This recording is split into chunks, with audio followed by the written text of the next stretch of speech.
Hello guys! For today's video, maglalagay nga pala tayo ng eyelash. Kasi nga pala dumating na yung eyelash na in-order natin. Pati ito ang kasamahan ko, kararating ng harang garing trabaho, dali-dali ko nga siyang pinahiga dyan. Sabi ko, bilisan niya at maglalagay ako ng eyelash sa kanya para naman matuwa siya. Kung hindi niyo natatanong guys, nag-eyelash extension nga pala ako dati sa amin.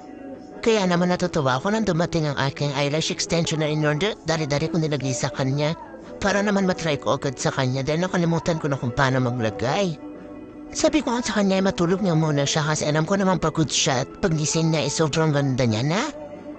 Kaya ito naman patuloy lang ako sa paglalagay ng eyelash extension sa kanya dahil katatapos ko na maglagay ng eyelash extension sa akin at nauna na nga ako mga madam. Siyempre mauna mo na ang may-ari bago naman ang ibang tao.